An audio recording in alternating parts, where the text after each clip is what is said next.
Dumako tayo sa Pag-asa DOST at alamin kay Amor La Rosa kung nasaan na ang bagyong Ophel at kung anong landas ang tatahakin nito. Live mula sa Pag-asa DOST. Amor?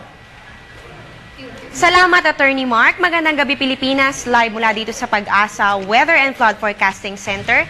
Ito na po ang pinakabagong weather update sa bansa. Ang bagyong Ophel, ayon po sa pinakahuling pagtaya ng Pag-asa, ay namataan sa layong 220 kilometers. Yan po ay east ng Hinatuan, Surigao del Sur. Taglay nito ang lakas ng hangin na aabot ng 55 kilometers per hour. At ito nga ay kumikilos pa west-northwest sa bilis na 15 kilometers per hour. Ito ay inaasahan bukas ng hapon sa vicinity ng Panaon Island, Southern Leyte.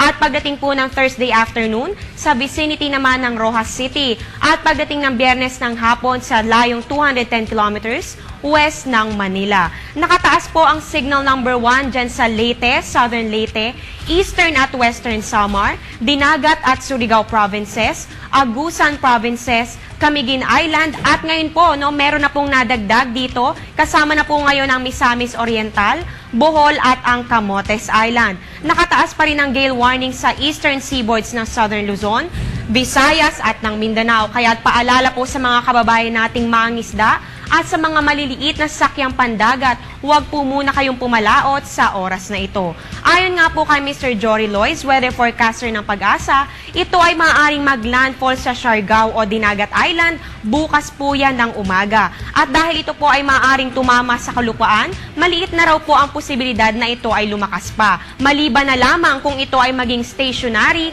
o bumagal ang pagkilos nito. At ito po para sa mga nagtatanong kung ano ang international name ni Bagyong Ophel, wala po silang inilabas dahil nagbibigay lamang raw po sila ng international name kapag ang isang bagyo ay considered as tropical storm na. Ito naman pong si Bagyong Ophel ay considered tropical depression pa lamang sa ngayon.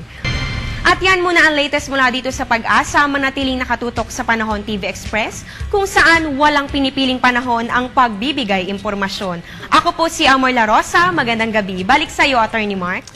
Maraming salamat kasamang Amor La Rosa.